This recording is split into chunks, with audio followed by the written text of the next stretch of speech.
Hello दोस्तों, मेरा नाम अमित कुमार है और आप देखना शुरू कर चुके हो RRE news, revolutions for rights and equality news. दोस्तों, आज का जो मुद्दा है वो भारत सरकार के द्वारा लाए गए नए क्रिमिनल लॉ के आधार पे दिल्ली और मध्य प्रदेश में दर्ज FIR पे है। भारत सरकार ने नए क्रिमिनल लॉ लाए और नए क्रिमिनल लॉ के आधार पे जो है दिल्ली में मध्य रात्रि में एक FIR दर्ज होता है और एक FIR दर्ज होता है मध्य प्रदेश में। बाद में इन दोनों FIR पे ये बहस छिड़ जाती है कि पहला FIR कहाँ दर्ज होता है। बाद में गृह मंत्री का स्टेटमेंट आता है कि पहला जो FIR जो दर्ज हुआ था वो मध्य प्रदेश में FIR दर्ज हुआ था, बाइक चोरी का FIR दर्ज हुआ था। अब हम आते हैं दिल्ली पुलिस के द्वारा दर्ज FIR पे। दोस्तों, मध्य प्रदेश का FIR तो समझ में आता है कि बाइक चोरी हुआ दर्ज हुआ, लेकिन जो ये दिल्ली पुलिस का FIR दर्ज है, ये एक पंकज कुमार नाम का शख्स जो कमला नगर मार्केट, एक दिल्ली में जगह है, मार्केट है, उस जगह पे वो एक ठेले यानी कि रेडी पे तंबाकू, पान मसाला और पानी की बोतल वहां पे बेचते थे। तो दिल्ली पुलिस का ये आरोप है कि वो उस ठेले से सार्वजनिक जो स्थान था उसको बाधा पहुंचा रहे थे और उसी बाधा पहुंचाने के कारण उनके ऊपर FIR दर्ज किया गया। लेकिन सबसे पहले बात यह है कि ये पंकज कुमार शख्स जो हैं, ये लोग कौन हैं, ये लोग आते कहां से हैं। ये लोग इन बड़े बड़े शहरों में, महानगरों में, चाहे वो दिल्ली हो गया, ये बंबई हो गया, ये चेन्नई हो गया, कोलकाता हो गया, बेंगलोर हो गया, इन जगहों पे ये रहते कैसे हैं। तो सबसे पहले मैं आपको बताऊंगा पंकज कुमार जैसे लोग जो ठेलों पे काम करते हैं, जो अपना रेडी लगाते हैं, जो ठेला लगाते हैं, ये महानगरों में कैसे रहते हैं, इस बारे में आपसे बात करता हूं।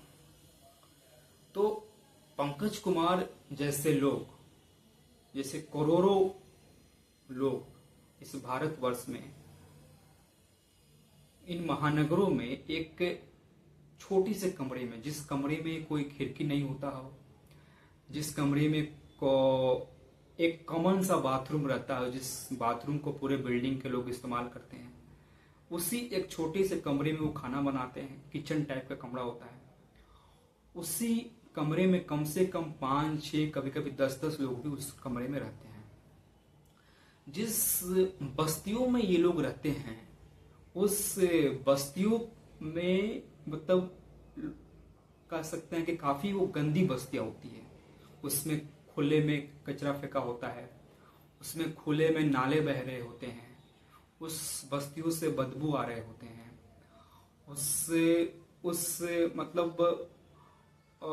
उस बस्तियों में कई तरह की बीमारी फैलने की संभावनाएं होती है। चाहे हैजा हो गया, चाहे मलेरिया हो गया, चाहे डेंगू हो गया, चाहे तरह तरह की जो बीमारियां होती है वो फैलने की वहां पे चांसेस वहां पे रहती है और फैलती भी है। ज्यादातर मलेरिया, डेंगू जो है का शिकार यही ठेले वाले व्यक्ति लोग होते हैं जो ठेले पे काम करते हैं। अब मैं आता हूं कि ये ठेले वालों का दैनिक जीवन कैसा होता है। तो ये जो ठेले वाले जो लोग हैं, ये ठेले वाले लोग क्या करते हैं कि जब ये ठेले लेकर के जब ये अपने रूम से बाहर आते हैं, कभी कभी होता है कि रूम में किराया नहीं दे पाए, पैसों की कमी हो गया, पैसे घर भेज दिए, कोई बीमार पड़ गया, तो इनसे जो रूम का जो मालिक होता है वो भी इनसे बदसलूकी करता है, इनके साथ मारपीट करता है, इनके साथ गाली गलौज होता है। और अब आता हूं कि जब ठेले लेकर के मार्केट में निकलते हैं व्यापार करने के लिए, अपना सामान बेचने के लिए, चाहे वो ठेले पे सब्जी बेच रहे हो, चाहे वो ठेले पे फ्रूट बेच रहे हो, चाहे वो ठेले पे चाय बेच रहे हो, चाहे वो ठेले पे तंबाकू बेच रहे हो, पानी बेच रहे हो, चाहे वो ठेले पे मैगी, पराठा, कुछ भी बेच रहे हो। जब भी बाजार में आते हैं तो बाजार में क्या होता है कि जो बाजार के ठेकेदार होते हैं, वो ठेकेदार क्या करते हैं कि इनको बोलते हैं कि अगर तुम्हें यहाँ पर ठेला लगाना है तो मुझे कुछ कमीशन देना पड़ेगा। वो क्या करते हैं कि वो उनको कुछ कमीशन देते हैं, वो दैनिक तौर पर भी देते हैं और मंथली तौर पर भी देते हैं, जैसा उनका जिसका सहूलियत होता है। इसके अलावा कुछ पुलिस के लोग आते हैं और उनको बोलते हैं कि तुम्हें ठेला यहाँ नहीं लगाना है, तुम्हें ठेला वहां लगाना है। ऐसी भेदभाव उनके साथ भी होती है। अगर कभी वो पुलिस की बात नहीं मानते तो पुलिस उनको बलपूर्वक यानी कि उनको थप्पड़ मारती है या फिर उनके साथ गाली गलौज करती है और उनको बोलती है कि तुमको ठेला यहाँ नहीं लगाना है, वहां लगाना है। कभी कभी ये क्या करते हैं कि मजबूरी में पुलिस के साथ कुछ पैसे उसे दे करके उनको मैनेज करते हैं, यानी कि पुलिस यहाँ पे भ्रष्टाचार कर रही है। तीसरा पॉइंट, जो कुछ लोकल गुंडे होते हैं वो क्या करते हैं कि इनसे उधार लेते हैं। इनसे उधार में कुछ सब्जी ले लिए, कुछ तंबाकू ले लिए, कुछ पानी ले लिए। जब ये पैसा मांगते हैं तो उनके साथ मारपीट करते हैं।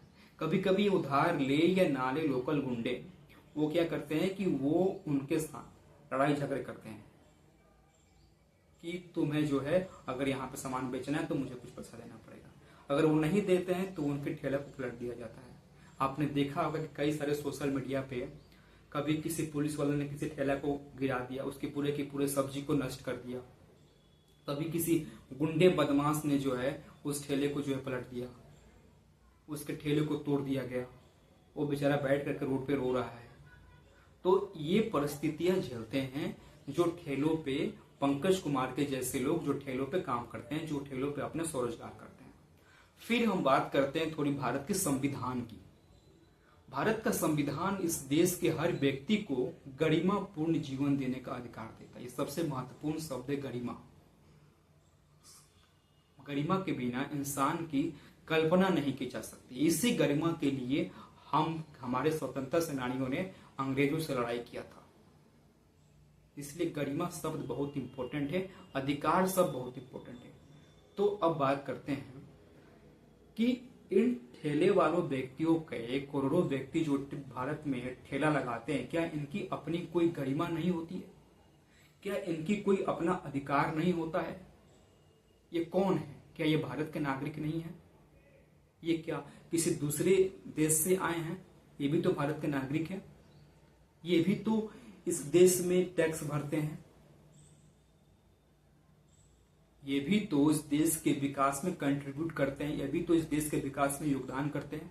तो क्या ये ठेले पे जो काम करते हैं, जो सब्जी बेचते हैं, जो ठेले पे चाय बेचते हैं, जो ठेले पे फल बेचते हैं, जो ठेले पे तंबाकू बेचते हैं, पानी बेचते हैं, क्या ये अगर गरीब हैं, अगर इन्होंने किसी मजबूरी के कारण आर्थिक स्थिति इनके घर की सही नहीं थी, इनके घर में पैसे नहीं थे, तो ये पढ़ाई नहीं कर पाए, तो क्या इनको इज्जत नहीं मिलना चाहिए?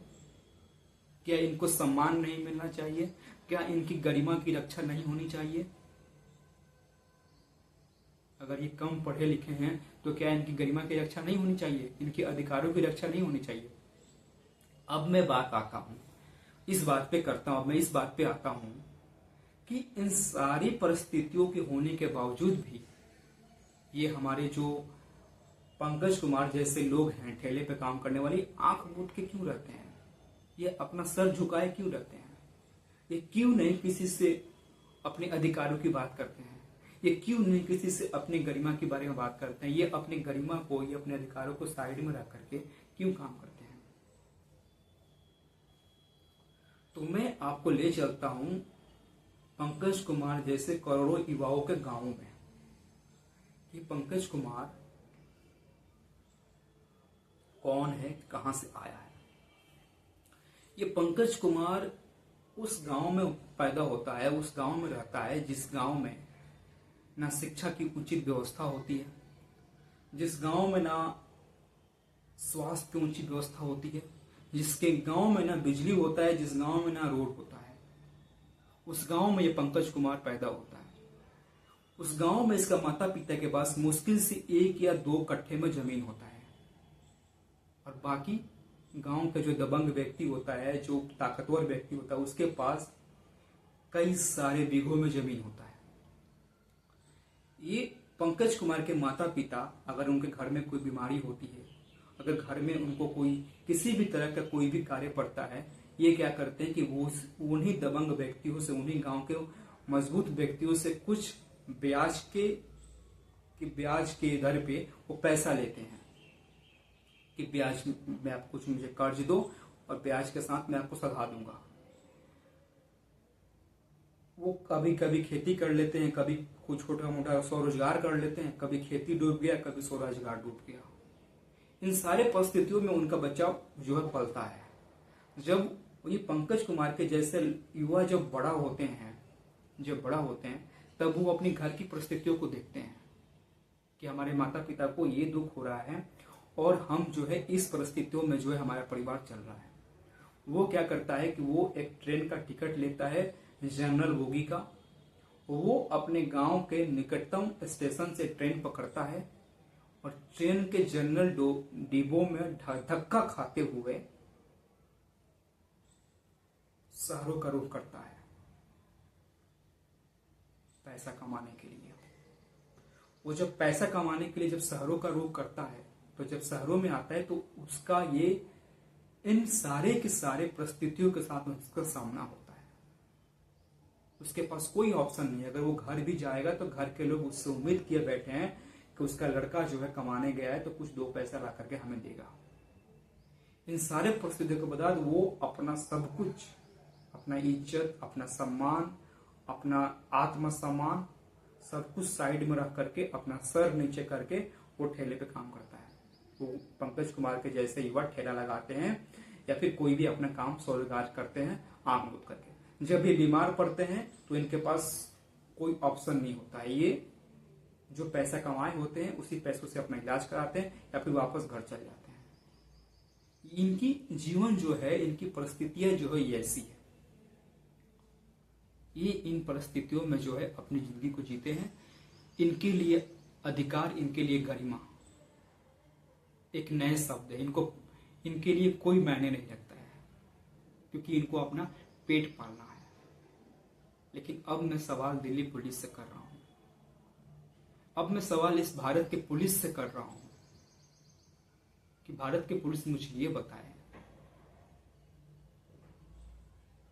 कि आपको एफआईआर करना था इस व्यक्ति के ऊपर, तो आप तो पढ़े लिखे हो, आपको पढ़ने का मौका मिला। हो सकता है कि आपको मौका ना मिला लेकिन आप जुझारू थे, आपने मेहनत करके कहीं से भी आपने पढ़ाई किया, आपकी कंडीशंस कुछ और रही होगी। लेकिन जिस व्यक्ति को पढ़ाई का मौका नहीं मिल पाया वो नहीं पढ़ पाया। तो क्या इस व्यक्ति को, जो व्यक्ति नहीं पढ़ पाया, उनको गरिमापूर्ण जीवन जीने का अधिकार नहीं है? क्या उसके साथ इस तरीके का भेदभाव होगा? ठीक है, अगर वो व्यक्ति आपका बात नहीं माना, सार्वजनिक स्थान को बाधा कर रहा था, आप उसकी काउंसलिंग तो करते हैं, आप उससे बात तो करते हैं कि भाई दिक्कत कहाँ आ रही है। आपने सीधा उसके ऊपर एफआईआर दर्ज कर दिया। ये क्या कोई कंपटीशन चल रहा था दिल्ली पुलिस के बीच में या फिर इस देश के पुलिस के बीच में कि जैसी भारत सरकार क्रिमिनल लॉ लाएगी सबसे पहला एफआईआर मैं दर्ज करूंगा, सबसे पहला एफआईआर इस देश की पुलिस दर्ज करेगी? लेकिन इसके साथ ही साथ मुझे ये बताए इस देश की पुलिस कि जब पुणे में एक करोड़पति का, एक अरबपति का, एक बहुत बड़े बिजनेसमैन का लड़का अपनी 5 करोड़ की गाड़ी से 2 लोगों को कुचल कर मार देता है, 2 इंजीनियर को कुचल कर मार देता है, उस लड़के का एफआईआर तक दर्ज नहीं होता है। उस लड़के का जिसने वो शराब पिया था, जिस व्यक्ति ने कुचल के मारा 2 लोगों को, उसने शराब के नशे में गाड़ी चलाया और उस व्यक्ति का जो ब्लड सैंपल था उसके साथ छेड़छाड़ किया गया। जिस ब्लड में अल्कोहल आ रहा था, जिस ब्लड में दारू आ रहा था, खून में जो दारू आ रहा था, उस सैंपल के साथ छेड़छाड़ किया गया। उसको थाने के अंदर, उस लड़के को थाने के अंदर बैठा करके पिज्जा खिलाया गया। उस लड़के को ये बोला गया कि तुम 3 शब्दों का एक लेख लिखो और 15 दिन तक तुम ट्रैफिक पुलिस के साथ काम करो। यानी कि वो पैसा वाला था इसलिए उसके साथ जो है एफआईआर दर्ज करने में इतने सारे तामझाम को लगाया गया। अभी कुछ दिन पहले की बात है, आज से 5-7 दिन पहले की बात है, मध्य प्रदेश के उज्जैन में एक गांव के बड़े व्यक्ति के द्वारा गांव की मजदूर महिला का बलात्कार किया गया उसके घर में और उसके पति को बांध करके पीटा गया। जब वो उसकी महिला और उसके पति जब थाने में एफआईआर लिखवाने गए, उस थानेदार ने एफआईआर नहीं लिखी। उल्टा जो उस गांव का व्यक्ति था वो उनको धमकी दे रहा था जान से मारने का। बाद में इन लोगों ने हिम्मत जुटा करके आईजी के पास गए और आईजी ने के माध्यम से वो रिपोर्ट लिखाया गया। तो मुझे ये बताया कि इन मामलों में आप लोग रिपोर्ट नहीं लिखते हो। इन मामलों में आपको रिपोर्ट लिखने में बहुत परेशानी होती है, इतना समय लगता है इस गंभीर मुद्दों पर रिपोर्ट लिखने में। जब पुणे में लोगों ने मूवमेंट चलाया ट्विटर के माध्यम से, तब जाकर के पुलिस हरकत में आई। अभी मुझे नहीं पता कि मध्य तो ये क्या इस देश में एफआईआर शक्ल देख करके दर्ज होगा, व्यक्ति की हैसियत देख करके दर्ज होगा? इस तरीके से इस देश में अगर एफआईआर दर्ज होगा तो फिर बाकी लोग कहां जाएंगे? बाकी लोगों का भी तो ये देश है, बाकी लोग का तो देश है ना ये। अब चलो मैं बात करता हूं कि अगर वो व्यक्ति पंकज कुमार का नाम का व्यक्ति अगर ठेले पे तंबाकू बेच रहा था, पानी बेच रहा था, तो क्या आप उसको अपराधी की नजर से देखोगे? क्या आप उसको असभ्य की नजर से देखोगे? अगर वो अपराधी है, अगर ठेले पे तंबाकू बेचने वाला व्यक्ति अपराधी है, तो फिर इस देश में तंबाकू बनाने वाला कौन है? इस देश में तंबाकू का प्रचार करने वाला कौन है? तंबाकू बनाने वाला करोड़ों रुपए का बिजनेस कर रहा है। तंबाकू का प्रचार करने वाला करोड़ों रुपए कमा रहा है। ये अक्षय कुमार कौन है? ये शाहरुख खान कौन है? ये अजय देवगन कौन है? अक्षय कुमार सुबह में आकर बोलते हैं कि मैं 4 बजे उठता हूँ, 6 बजे सो जाता हूँ, और फिर शाम को आके बोलते हैं बोलो जुमा केसरी, पान मसाला। तो इनके साथ नरेंद्र मोदी, इस देश के प्रधानमंत्री, सेल्फी लेते हैं, इनके साथ नरेंद्र मोदी डिनर करते हैं और ये सम्मान की जिंदगी जीते हैं। तो अगर गरीब व्यक्ति अपना पेट पालने के लिए ठेले पे, रेडी पे तंबाकू बेच रहा है, तो वो अपराधी हो गया। और यही बड़े बड़े लोग तंबाकू बना रहे हैं, तंबाकू का प्रचार कर रहे हैं, तो इनको जो है सम्मान की नजर से देखा जा रहा है समाज के द्वारा। ये समाज भी थोड़ी अजीब सी चीज है, मुझे समझ में नहीं आता कि समाज है क्या।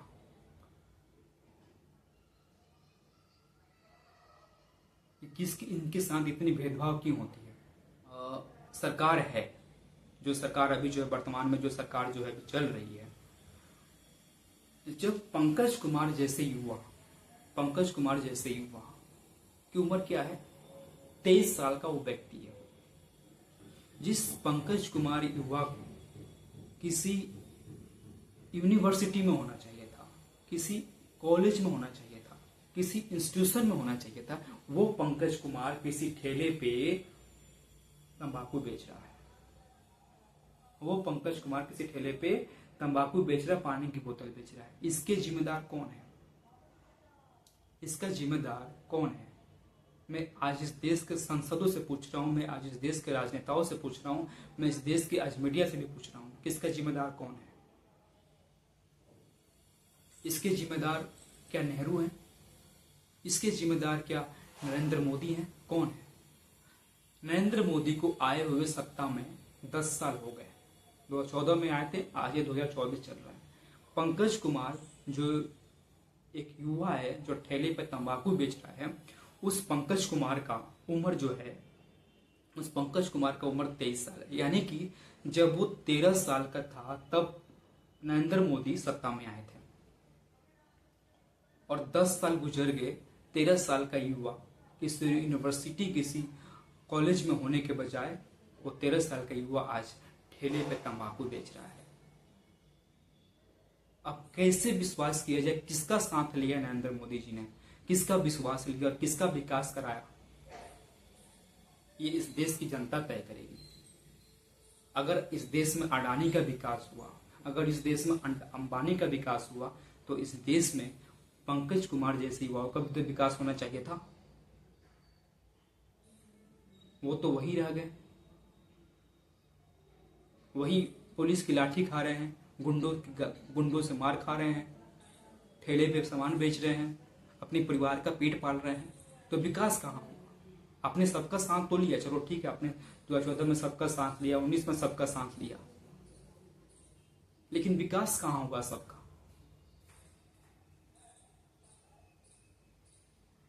तो सरकार में सवाल तो सीधा पूछूंगा, सरकार से सवाल सीधा पूछूंगा, चाहे वो नरेंद्र मोदी हो, चाहे वो राहुल गांधी हो, चाहे वो कोई भी हो, मैं सवाल सीधा पूछूंगा। और सिंपल सी बात है, इन सारी परिस्थितियों के बावजूद मेरा सवाल है इस देश की जनता से, क्या हम इसी दिन के लिए आजाद हुए थे? क्या इसी भेदभाव को सहने के लिए हमने आजादी मिला है? जब आजादी मिला और जब इस देश का संविधान बनाया गया तो संविधान में अधिकार और गरिमा का वर्णन किया गया। क्या हम सबको गरिमा मिल रहा है? क्या इस देश में सबको अधिकार मिल रहा है? क्या इस देश में शकल देख करके, सूरत देख करके भेदभाव नहीं हो रहा है? क्या इस देश में कपड़े देख करके भेदभाव नहीं हो रहा है कि कौन कितना अच्छा कपड़ा पहना है? इस देश में अत्याचार की परम सीमा, अत्याचार जो है नेक्स्ट लेवल पे पहुंच गया है। आज इस देश में गरीब व्यक्तियों का शोषण हो रहा है। किसको इसका दोष दिया जाए? क्या ये देश सिर्फ कुछ चंद पढ़े लिखे लोगों के लिए है? बाकी लोग कहां जाएंगे? क्या इस देश का संविधान सिर्फ एक किताब है? क्या उस संविधान को जो लागू करने के लिए जो बड़े बड़े अधिकारी बैठे हैं वो क्या कर रहे हैं? क्यों नहीं उनसे संविधान को सही मायने में धरातल पर लागू किया जा रहा है? कब तक इस देश के लोग जो है भेदभाव करेंगे? आजादी के 76 साल के बावजूद भी इस देश में अगर पंकज कुमार नाम का कोई व्यक्ति, कोई भी युवा अगर इस देश में ठेला पे तंबाकू बेच रहा है, पानी बेच रहा है, तो इसके दोषी कौन है? इसका दोषी कौन है? अगर मुझे समझ पाता है पंकज कुमार का उम्र 28 साल होता, 29 साल होता, 30 साल होता और तब वो ठेले पे तंबाकू पानी बेच रहा होता तो समझ में आता कि वो उसकी गलती थी, चाहे ऐसी परिस्थिति हुई होगी कि वो पढ़ाई नहीं कर पाया। लेकिन 25 साल से कम व्यक्ति, 23 साल का व्यक्ति, दिल्ली में गवर्नमेंट का एक रूल है कि 25 साल से कम व्यक्ति को शराब तक नहीं पीना है। तो अभी 25 साल तक का उम्र जो होता है, सब जानते हैं कि पढ़ने लिखने की उम्र होता है, इस समय करियर बनते हैं और इस उम्र में वो जो है तंबाकू बेच रहा है, तो इसके जिम्मेदार किसको माना जाए? क्या इस पे बात नहीं होनी चाहिए? क्या इस मुद्दे पे लोगों को संसद में सवाल नहीं करना चाहिए कि 25 से कम वर्ष के युवा इस देश में कैसे काम कर रहे हैं, कैसे तंबाकू बेच रहे हैं, क्यों बेच रहे हैं, उनकी क्या परिस्थितियां है, उनको क्यों नहीं आर्थिक सहायता दी जा रही है, उनको क्यों नहीं सही रास्ते दिए जा रहे हैं, उनको क्यों नहीं सही गाइडेंस किया जा रहा है? उल्टा उनके ऊपर इस देश की पुलिस FIR कर रही है। इस पे तो बात होनी चाहिए ना। अगर इस मुद्दे पे बात नहीं होगा तो फिर कौन से मुद्दे पे बात होगा?